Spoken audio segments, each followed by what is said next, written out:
Kami mau untuk terus mengasihi-Mu Tuhan. Kami mau terus mengingat juga bahwa Engkau sangat mencintai kami.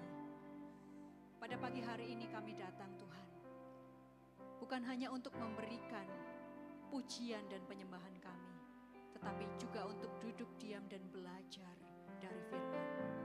Kiranya Roh Kudus memberikan kami hikmat, supaya apa yang disampaikan pada pagi hari ini Tuhan, sungguh dapat menyentuh setiap hati kami.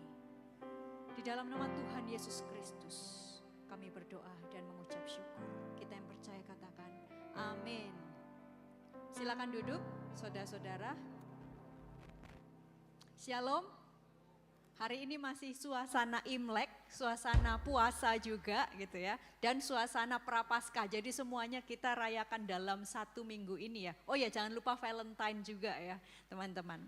Hari ini kita memasuki masa Prapaskah minggu yang pertama. Dan sebagaimana minggu yang pertama dalam masa Prapaskah, ayat yang akan kita baca akan terambil dari Lukas pasal yang keempat ayat 1 sampai 13 mengenai pencobaan Yesus di padang gurun. Siapa yang tidak tahu kisah ini ya saudara-saudara? Tapi sebelum kita masuk ke dalam firman Tuhan, ya kita akan membaca dulu nats ini. Saya akan baca ayat yang pertama, saudara-saudara ayat yang kedua, demikian seterusnya kita bergantian sampai ayat yang ke-13. Oke? Yesus yang penuh dengan Roh Kudus kembali dari sungai Yordan lalu dibawa oleh Roh Kudus ke padang gurun. Silakan. Di situ ia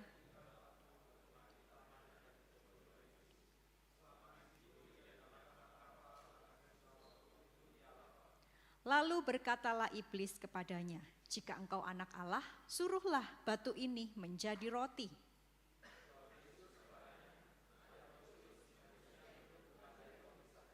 Kemudian ia membawa Yesus ke suatu tempat yang tinggi dan dalam sekejap mata ia memperlihatkan kepadanya semua kerajaan dunia.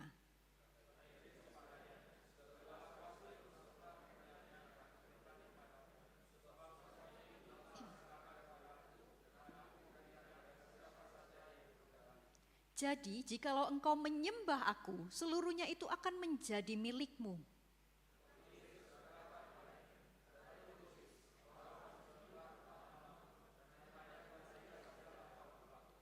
Kemudian ia membawa Yesus ke Yerusalem dan menempatkan dia di bubungan bait Allah.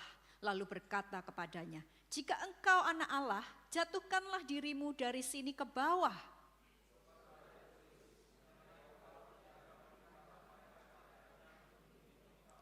Dan mereka akan menatang engkau di atas tangannya supaya kakimu jangan terantuk kepada batu.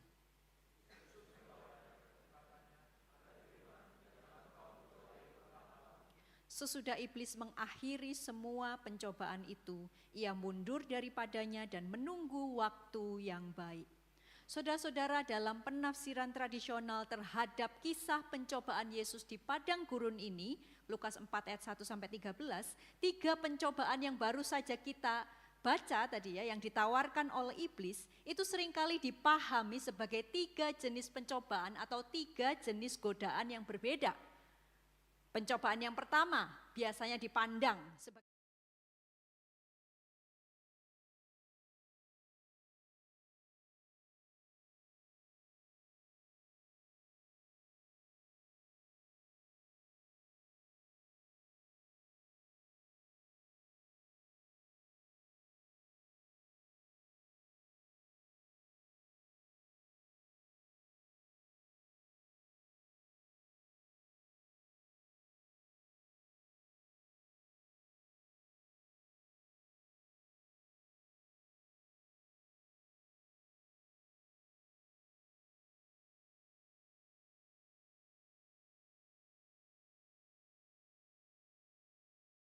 kawasan ataupun sekuritas. Namun jika dilihat dari perspektif lain yang hari ini kita akan lihat dari perspektif tersebut saudara, ketiga pencobaan tersebut sebenarnya menunjuk kepada satu godaan besar yang sama. Yaitu bagaimana iblis mencoba supaya Yesus meletakkan Allah dalam satu kerangka pikir atau pola tertentu yang bisa dipahami atau diantisipasi oleh pikiran manusia. Dalam 3 pencobaan ini iblis sedang membujuk Yesus untuk percaya bahwa Allah itu bekerja dalam pola tertentu. Bahwa Allah pasti memberikan makanan. Bahwa Allah pasti memberikan kekuasaan. Dan pasti Allah menolong dan melindungi Yesus secara spektakuler karena Yesus adalah anak Allah. Kisah ini sebenarnya paralel dan mencerminkan juga pencobaan yang pernah dialami oleh bangsa Israel, saudara. Ketika mereka tersesat ya dan berputar-putar di padang gurun, ya mereka sebenarnya diuji dengan ujian yang sama. Apakah mereka bisa untuk melihat Allah keluar dari pola-pola yang mereka miliki? Pasca mereka keluar dari Mesir, saudara, tentu bangsa Israel ini merasa mereka mengenal Tuhan.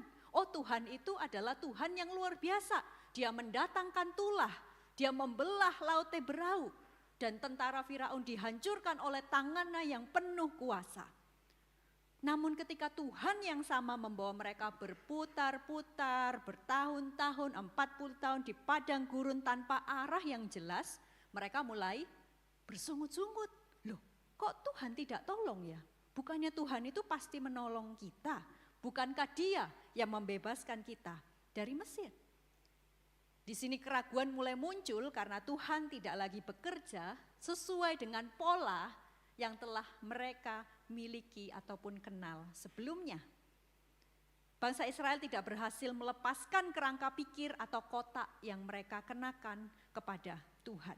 Malah mereka pengen kembali lagi ke Mesir.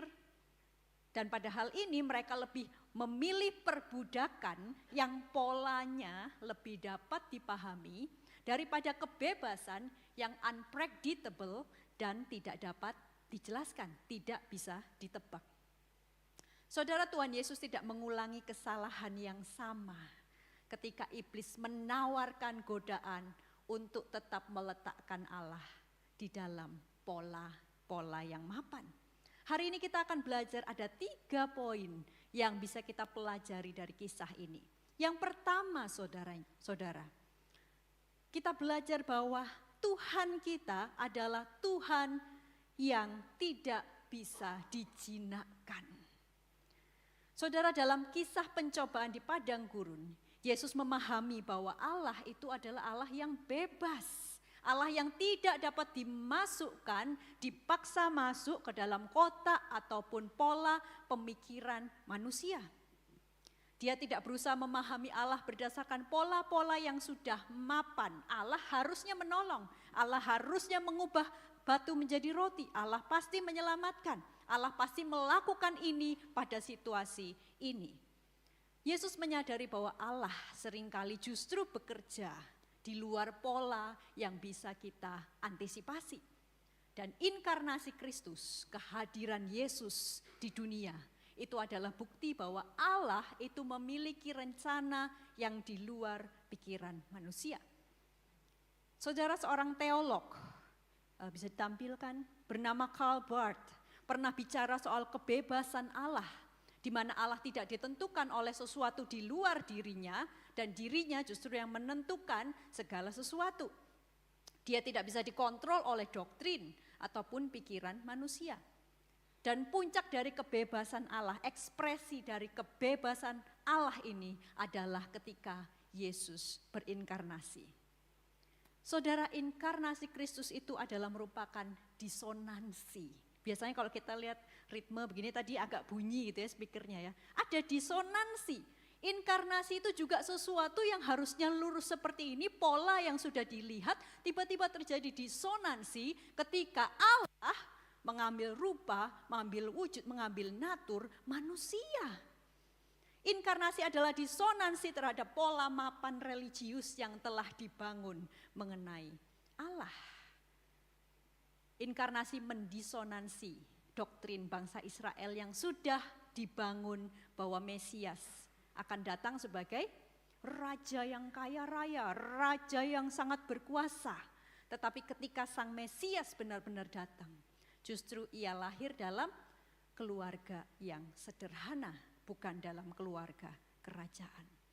Saudara, sekali lagi ini membuktikan kepada kita bahwa Allah tidak dapat dijinakkan hanya dengan pikiran kita, dengan doktrin, dengan ketaatan manusia atau bahkan keyakinan religius kepadanya. Artinya Allah bisa bertindak, Allah bisa merencanakan sesuatu yang melampaui ekspektasi teologis kita. Saudara, seringkali tanpa sadar mungkin kita juga sering mencoba menjinakkan Allah dengan pikiran-pikiran dan pola-pola yang kita tentukan. Kita merasa aman dengan pemahaman teologis yang sudah kita pegang selama ini, dengan doktrin yang telah kita pelajari dan yakini.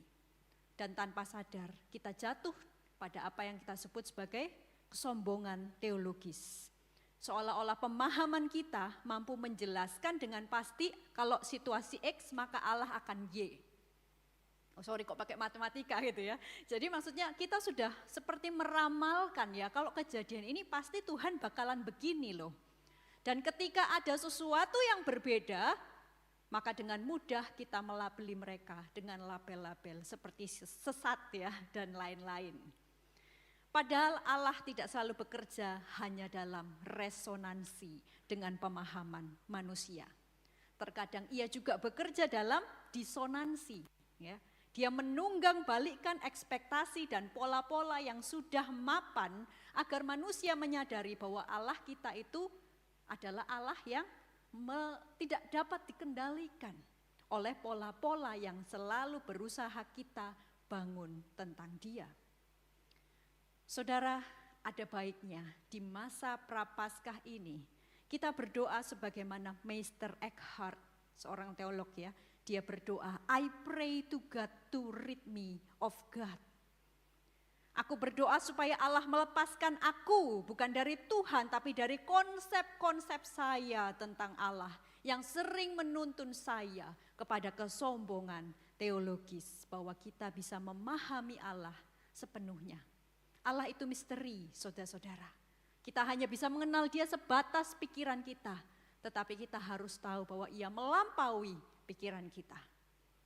Yang kedua, saudara, apa yang kita pelajari dari kisah pencobaan Yesus, yaitu adalah a love that needs no proof, kasih yang tidak membutuhkan bukti. Saudara, kalau kita baca ayat-ayat tadi dalam kisah pencobaan di padang gurun, iblis itu selalu ya kalau mencoba Yesus, dia menekankan identitas Yesus sebagai anak Allah. Lah kamu kan anak, pasti ditolong. Kamu kan anak, pasti diberikan kuasa. Tetapi kalau kita cermati dalam jawaban-jawaban Yesus kepada iblis, saudara, Yesus justru tidak mau untuk menunjukkan identitas dia sebagai anak Allah. Dia tidak merujuk dirinya, iya nih Bapa pasti memelihara aku kan anak Allah. Dia tidak mengatakan seperti itu. Bahkan tidak sekalipun dia menyebut Allah sebagai Bapa di hadapan iblis. Di ayat 8 dan 12 dia justru menyebut Allah sebagai Tuhan Allahmu, iblis. Begitu kan? Padahal jika kita lihat dalam Alkitab, saudara, di dalam sepanjang pelayanan Yesus, Yesus sangat sering menyebut Allah sebagai Bapa. Tapi kenapa ketika dia dicobai iblis kok dia enggak kasih tahu gitu kan? Saya tuh emang anak Bapa gitu. Tetapi disuruh iblis ini kembali menyembah Tuhan Allahmu. Hal ini saya refleksikan demikian yang saya bagikan hari ini, saudara. Bahwa relasi Yesus dengan Bapa itu tidak membutuhkan verifikasi dari pihak luar, apalagi iblis gitu ya. Relasi Yesus dengan Bapa tidak perlu dijamin oleh iblis ataupun oleh pertolongan-pertolongan yang dramatis, mukjizat yang spektakuler diklarifikasi oleh publik ya, ataupun melalui hal-hal yang lain, saudara. Sebaliknya Yesus meyakini bahwa relasi dia dengan Bapa itu begitu kuat, begitu nempel ya, begitu tidak terpisahkan, sampai-sampai dia tidak perlu lagi validasi dari pihak luar untuk membuktikan relasi tersebut. Bahkan ketika Yesus tersiksa di atas kayu salib, saudara, relasinya dengan Bapa begitu kuat. Dan walaupun pada saat itu dia berseru apa? Eloi, Eloi, lama sabachthani. Dia tidak bisa merasakan kehadiran Bapa. tetapi ia sanggup untuk bertahan dan menyerahkan nyawanya dengan rela hati. Saudara, hari ini saya punya video untuk mungkin memahami secara manusiawi ya, bahwa relasi itu tidak selalu perlu pembuktian. Ya, silakan ditonton. Yeah, we're gonna wait for Irene? Okay, we'll wait for Irene. She's forgetting me. She'll look at me and say, "Where's Irene?" That's tough. But if I let her see me cry, it's harder.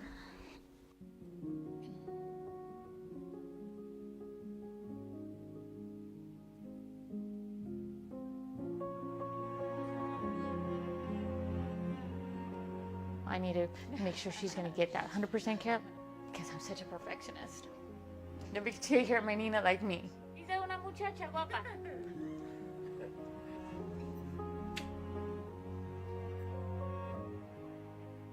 The most challenging is not to get caregiver burnout. I didn't know the term until I hit some support groups.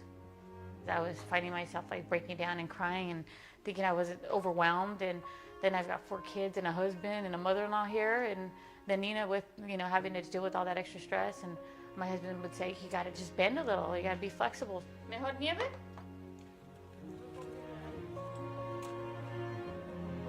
Even if it's the millionth time we've talked about that story, it's okay. It's just a moment together.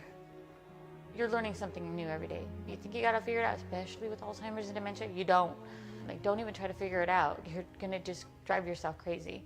It's just better to just see it, recognize it, learn from it, and just grow. Mándale un beso así.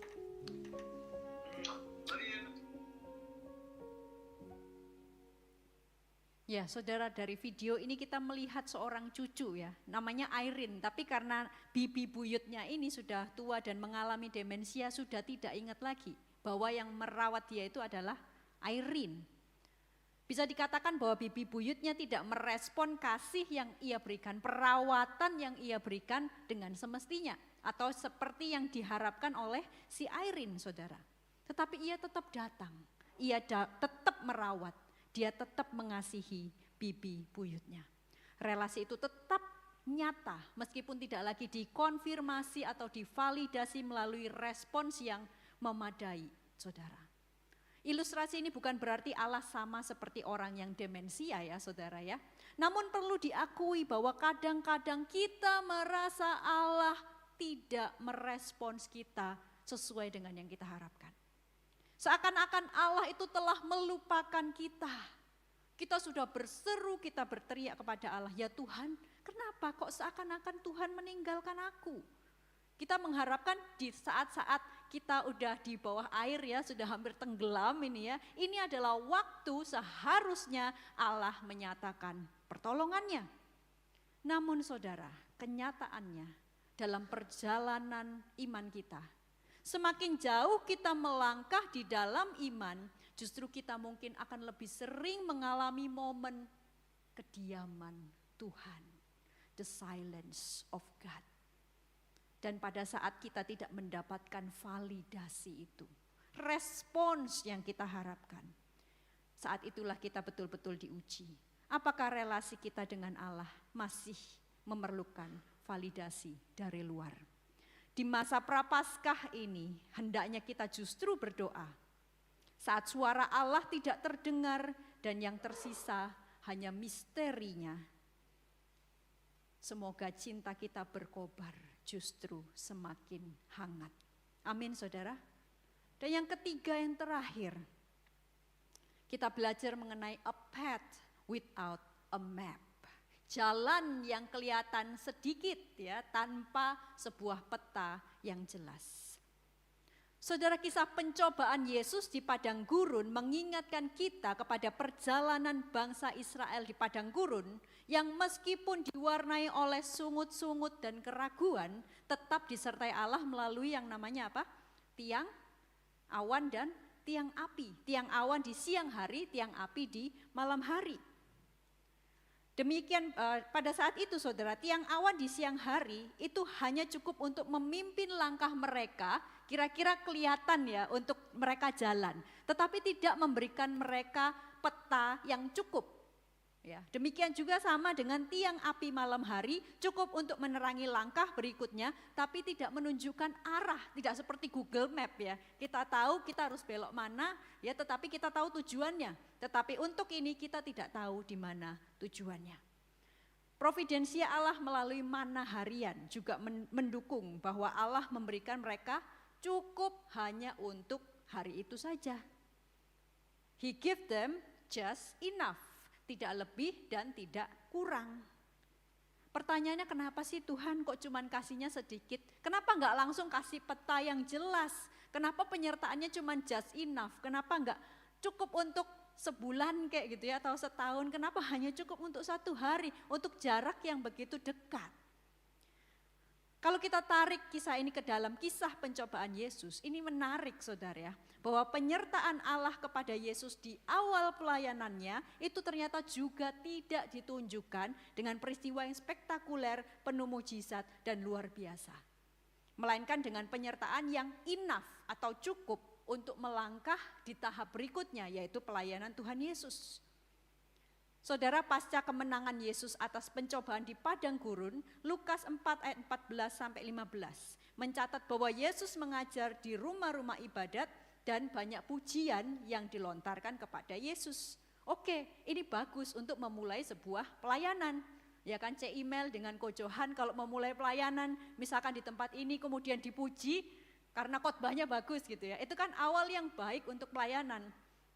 Tetapi bayangkan kalau Kojohan tiba-tiba bisa membangkitkan orang mati gitu kan, atau bisa melakukan sesuatu yang spektakuler gitu kan, itu bakal lebih heboh lagi gitu.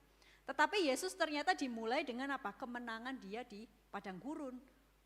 Ya kan, dia tidak memulai dengan sesuatu yang spektakuler, tandanya itu cukup untuk dia dipuji, untuk dia didengar, tapi kurang untuk membuktikan bahwa orang yang berdiri itu, Tuhan Yesus itu adalah Mesias yang selama ini mereka nanti-nantikan gitu. Jadi tandanya itu just enough gitu ya, nggak sampai yang berlebihan, nggak sampai yang spektakuler. Saudara, dari 2 kisah ini menunjukkan ya, ternyata penyertaan Tuhan kepada umatnya seringkali bersifat cukup untuk melangkah, namun tidak pernah cukup untuk menghilangkan seluruh misteri rencana Allah. Dia menyediakan path, namun bukan a map. Saudara, seringkali kita menginginkan sesuatu tuh yang jelas-jelas aja deh ya, yang final-final aja. Jodohku siapa Tuhan, tunjukkan yang baju apa, matanya sipit atau belok gitu kan, rambutnya panjang apa pendek. Karirku, apa aku jadi dokter hewan atau dokter gigi aja gitu kan. Masa depanku tuh seperti apa Tuhan. Namun dalam kenyataannya tidak jarang kita hanya menerima petunjuk yang terbatas.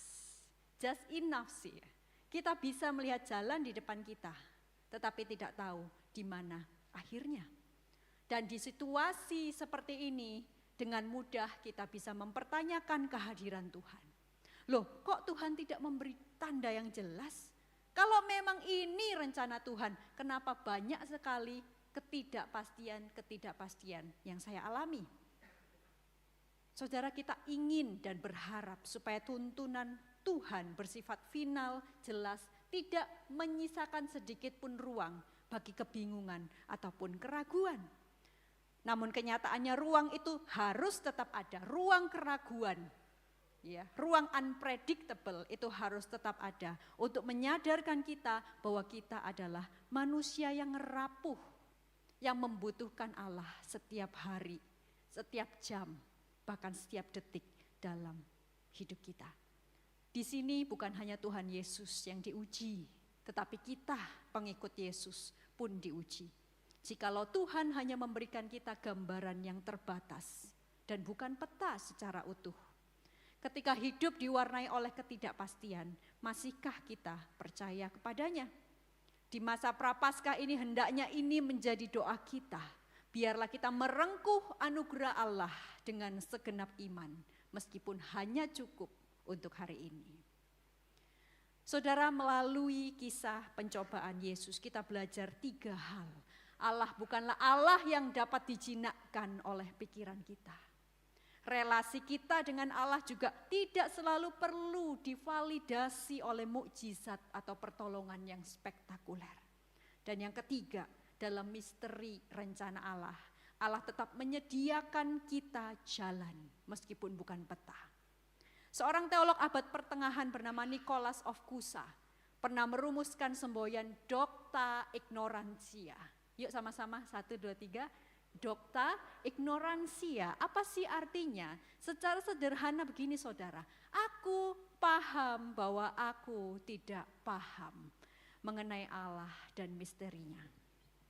Seringkali kita merasa kita paling memahami Allah melalui doktrin, pengalaman pelayanan, atau lamanya kita menjadi orang Kristen. Namun hari ini seperti Kusa, kita diajak untuk merengkuh misteri Allah dan berkata, akhirnya aku tahu bahwa aku tidak tahu. Hanya dengan demikian kita bisa mendekati Allah, sang misteri itu, dengan tetap bergetar karena misterinya tidak bisa kita akses dengan pikiran kita. Kita akan tetap mysterium tremendum, bergetar di hadapan misteri Allah. Meskipun dalam perjalanan iman kita seringkali berhadapan dengan momen kediaman Allah dan momen ketidakpastian. Mari kita merenungkan firman Tuhan hari ini melalui puisi Santo John of the Cross yang berjudul Malam yang Gelap bagi Jiwa.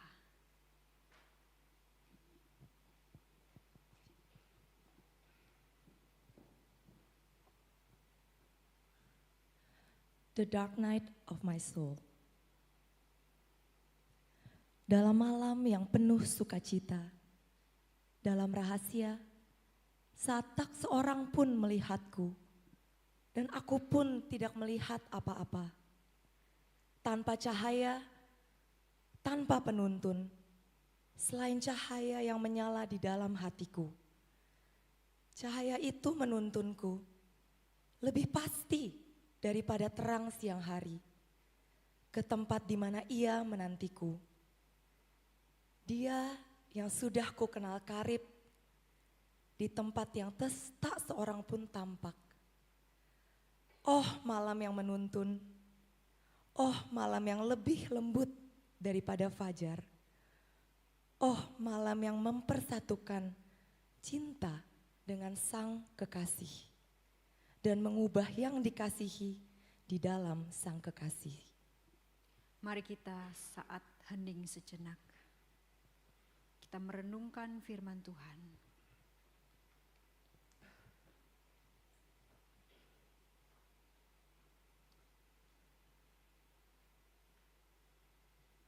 Mari kita berdoa. Ya Allah, sang malam yang seringkali tidak kami kenali, yang seringkali tidak bisa kami prediksi. Pada pagi hari ini kami mengingat di masa Prapaskah ini, bahwa Engkau hadir di tengah-tengah dunia ini sebagai sebuah disonansi, sebagai sebuah kejutan, sebagai sebuah anugerah yang tidak kami kira-kira. Biarlah dalam masa ini kami merenungkan Tuhan. Ampunilah kami yang seringkali mencoba mengurung Allah dalam pikiran kami yang begitu kecil ini Tuhan. Dan ampuni kami yang mengukur cinta kasih Tuhan hanya dengan pertolongan atau harapan kami akan respons yang memadai dari Engkau. Dan ampuni kami yang seringkali tidak memberikan ruang bagi keraguan, bagi ketidakpastian dalam hidup kami. Hari ini kami mau menghampiri-Mu, ya sang malam, ingin mencintaimu, ya sang malam, dalam kasih yang terus membara meski di dalam ketidakpastian kami. Terima kasih Tuhan. Di dalam nama Tuhan Yesus Kristus kami berdoa dan mengucap syukur. Kita yang percaya katakan amin.